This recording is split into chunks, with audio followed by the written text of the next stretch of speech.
What is going on, my broskiis? My name is Toadski, back again, here to bring you guys yet another One Piece Treasure Cruise video. And in this video, we're going to be talking back again about the OPTC grid. So we've already made dedicated videos talking about the strength units and the dex characters that people have selected in the community via my YouTube community tab, through social media, and I believe starting from the side typing, we are going on Discord as well. So we're using the Discord server to help us out with that.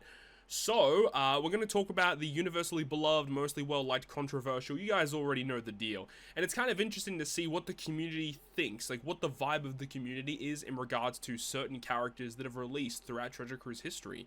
So let's start things off. Universally beloved quick character. The one that was selected for this one, I honestly kind of agree with. I think this is a character that ever since has released has always seen play. Everyone absolutely adores this Sugofest exclusive. Had a bit of a controversial release in Treasure Cruise, that's for sure, in terms of the way that the Sugofest was structured. But nonetheless, Carrot is the character that is selected as the most beloved Sugofest exclusive character in the quick typing. I don't think it's much of a surprise. This character is absolutely bonkers. I couldn't believe how good this character was when she first debuted. But having that ability to give a ton of cooldown, decent attack boost, obviously nowhere near as good as some of the characters that release, but still being able to use her to bypass defensive effects is so strong. Obviously, it only lasts for the first 12 turns of the fight, but hey, if you finish within the first 12 turns, it doesn't really matter, right? And then the special is also like actually pretty decent too, being able to give you the defense reduction, cooldown reduction, and she also resists special reverse, which definitely helps. You get a really solid orb boost, you get matching slots, and then if she's a crewmate, you can switch this character in as the captain for 3 turns. Now you do have to be careful because the 12 turns counts as a captain and as a sub, so you know, even if you reach a certain stage, you activate her special. If it's been more than 12 turns, then you're not going to be able to bypass defensive effects, so you have to be careful with that. But again, you're not going to use her in those types of situations. You're only using her if you're aiming to clear the content as fast as you possibly can. And when Dex Kaido was like the guy to wave clear and clear content with, when he kind of died down with the introduction of normal attacks only, people would just pivot to Carrot and clear content with Carrot, because she would not only give you a ton of cooldown, lots of matching slots naturally, great orb boosting special, but just being able to ignore percent damage reduction, threshold, barriers, damage nullification. Just ignoring them completely opens up so much free space on your crew to put other things, which is awesome. So yeah, Carrot, definitely agree with being the most beloved. Now, moving on to the most well-liked character, honestly, I don't even remember what was selected. Cross Guild, of course it was Cross Guild. This character is one of my most beloved characters that is released in Treasure Cruise, at least over the past like year or two. This unit has such a cool design. I really do love this character. Not only that, is because it counts as Buggy, Croc, and Mihawk, you get access to some pretty decent supports on this unit too. And with the introduction of the tag mechanic, this character gets a lot of tags: 4 Emperors, Cross Guild, Logia, Paramecia, and Wano. The Logia and Paramecia is a really interesting one too, because at least more recently, as of the release of this video, we're getting a lot more Logias and Paramecia focus units, so having the ability to count as those units is great, and then also being a 4 Emperors tag is also really, really good. So Cross Guild, I think most people already know what he does, as he's a more modern release character, but great captain focusing on slasher and driven. Obviously being slasher focused allows you to use Zora and Sanji in really cool situations, and then also being able to resist despair completely, basically, which is great. And then the special, which is so unique, set target status, one of the best buffs that they've introduced for us to use in the game. Essentially increased damage taken that goes through immunity guaranteed, that can stack with other increased damage takens. It's really powerful. And then also the secondary special, which you can get very, very easily, being able to get you some utility, fixed damage that goes through normal attacks only, good orb boosting special as well. And then if you make it all the way to the 3rd special, then you can get despair reduction, chain boundary, resistance down. Like, this character is so cool. The support I have used once or twice, and then has actually some usefulness in Pirate Rumble as well. So I think Cross Guild is just such a dope unit, because slashers are so strong in normal content because of Zoro and Sanji. Being able to then have this character give you the ability to get set target status, and orb boost, removing enemy defensive effects, it's really powerful. So I definitely agree with Cross Guild being a mostly well-liked character. I haven't met anyone that doesn't like Cross Guild, but still I like the fact that Cross Guild's getting some representation, because this unit is amazing. And now we get to a controversial unit. And this one I think is a pretty fair statement for being controversial. So I did see some people say that this character probably should be either mostly disliked or despised because there aren't many people that actually like them. But when they came out, this unit was very, very controversial, being Roger and Odin. This character actually came out with the release of Dual Yamato and Zoro and Sanji. So when you're comparing Zoro and Sanji and Dual Yamato to this unit, it's like night and day. Like, I don't know what they were thinking with this character. The one, like, saving grace with this unit that is interesting is that they do have Rush Sugo Special, which is actually pretty good. So you do keep that in mind. You do need to have very specific units on your crew to activate it. But the main thing about Roger and Odin, right, is that this character is essentially just boiled down to Unga Bunga. And their Unga Bunga is not as good as some of the other characters that we have in this game. Even on the release of this unit, this character wasn't as powerful as other units that we already had access to. So this character is mainly focused on characters that are quick and also slasher simultaneously. So, like, being able to get a 6 times captain, like, yeah, that's cool, I suppose.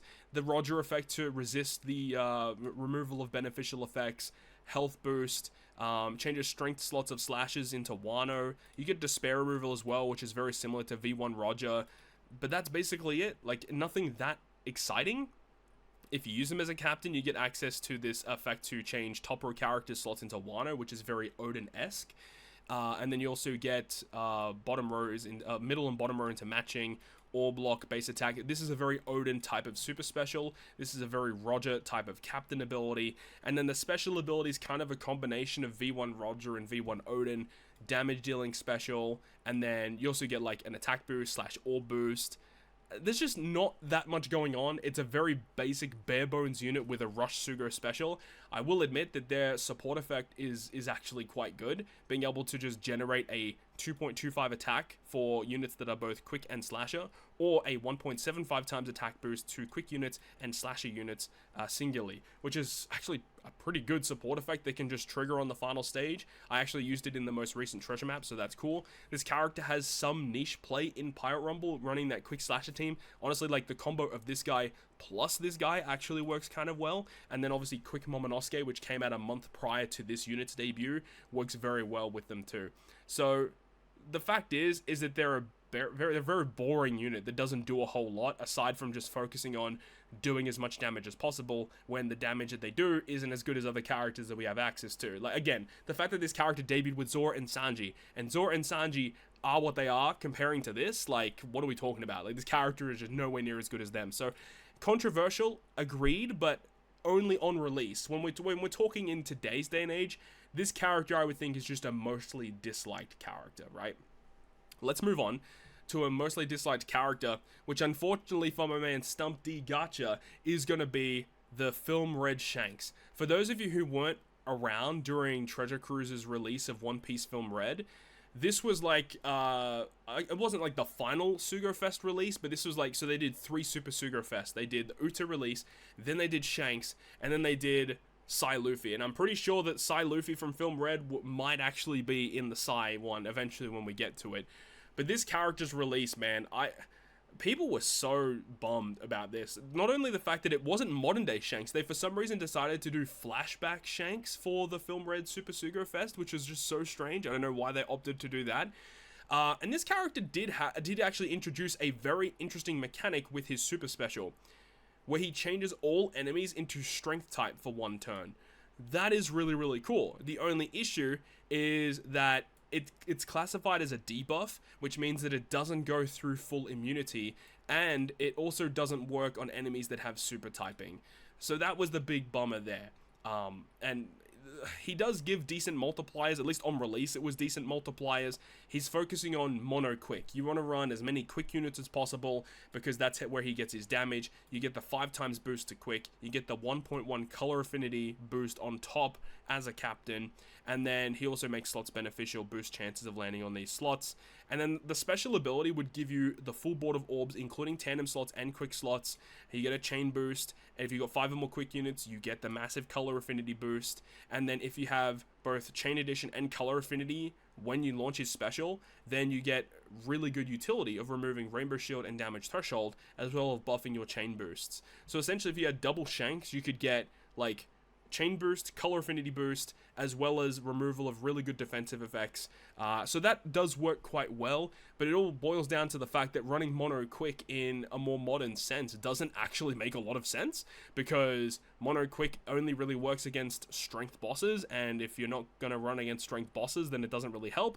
Yes, he does have the ability to change them into strength to make your mono quick team work, but considering how common full debuff immunity is, Shanks' effect doesn't really help you. Now, I will say that he does have a couple of good things going for him. His support effect is actually pretty good, and he does have a super tandem that is a very good super tandem. It only requires you to tap with one unit. Now, when this character did come out and like super bosses were releasing, people would actually just, like, again, against a strength super boss, this is like the go-to guy, because he granted a very good color affinity boost and a one-tap super tandem that all you really needed was another Luffy character to trigger it. Plenty of quick Luffys around. You could use Ben Beckman and Lucky Roo too to get a 2.5 times quick super tandem boost with a one-tap super tandem, which is unheard of when he first came out. So that was the nice thing about him, is that his super tandem and his support are very good, but his actual kit in normal content was like kind of mid, and then his PvP stuff actually saw a bit of play when he first came out, but he got overshadowed pretty quickly because his special had a very, very high cooldown, and there was just better units to use on like your quick focus teams. So yeah, Shanks unfortunately didn't really get the love that he kind of deserved. He may get a 6+ in the future, which may fix some things up. Honestly, if they just made this ability where he changes typing go through full immunity, this would actually make him so much better. Like, yes, it doesn't go on super types, but being able to use this on other pieces of content where the enemy has an immunity buff, if you can just change them to strength, even if it's not for high damage content, that helps a lot, because if you're running just mono quick, change them to strength, boom, you're good. You just got super effective damage immediately. I think that would be awesome if they went down that route and made it work through immunity. Until then, I just don't see this guy ever being that useful. So, unfortunately, Shanks is considered mostly disliked in the community. And finally, we have our universally despised Sugofest exclusive. Now, I was floored when I saw the community pick this one. Legend Smoker. Now, I was about to crash out when I saw Legend Smoker was selected, right? Now, we can agree. Smoker's Captain Effect, Smoker's Special, and the Super type is pretty bad. Like, not that great. When he first came out, it was a pretty mediocre ability, not really a lot going on. What I will say, though, is that it is unique, being able to apply an immunity buff on yourself for 5 turns. Meaning, when you launch your special, for the next 5 turns, you're not allowed to be inflicted with burn or attack down by the enemy. That's pretty cool. And then also having a redundancy special where you can get an attack boost or an ult boost, depending on what you have already activated. I like that as well.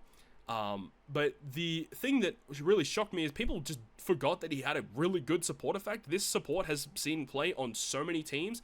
You just have to have a damage dealing special, and you get a 1.75 quick attack boost, attaches to any quick unit. Obviously in PvP, not that good, but the reason why I'm saying this is Smoker is like so much better than a lot of other quick legends. Like, I feel like people completely forgot that there are a lot of bad quick Sugofest exclusives. Like, if we just filter, like, V1 Boa probably should have been selected here as well. What else do we have here? I don't want dual units, so we're obviously not counting dual units here. We have, like, this Kuzan is pretty bad, doesn't see a lot of play. Memories Jinbei is not great, but I guess he wouldn't be universally despised. I mean, that Hiyori is not very good either. Like, this is one that I think should have been here. Legend Ein, I don't understand why this character wasn't selected. This, honestly, people just might have forgotten that she existed, because there is no reason to use this character basically for any content ever. Not very good in PvP. She doesn't really have a great support effect. I suppose you could use it with Zephyr because it gives damage reduction, I guess. I mean, I saw some people actually voted for Legend Zephyr to be selected for the universally despised. I've actually used Zephyr a little bit. I've also used him a little bit in PvP. He's okay. I wouldn't say he's universally despised, but again, a lot of people don't like him. There's just a lot of other legends, like Ivankov is not that great, but has some useful abilities for sure. I think the other one that people were saying Orochi. I think Orochi probably could have been selected here as well, because he just doesn't do much. A character that I've personally never really used in normal content, so there's that. I just think there's a lot of other units that people could have selected in this position instead of Smoker, because Smoker's support has actually seen play, whereas a character like Iron, Orochi, who's using them? No one's using those characters, right? Either way, Either way, that's the community's decision. So that's going to wrap it up from me. Thank you so much for watching. Hopefully you enjoyed the video, and if you did, make sure to go ahead and leave a like. And if you want to stay up to date with all the content I post, including more One Piece Treasure Cruise content, make sure to hit the subscribe button down below. On that, guys, I'll see you guys within the next video.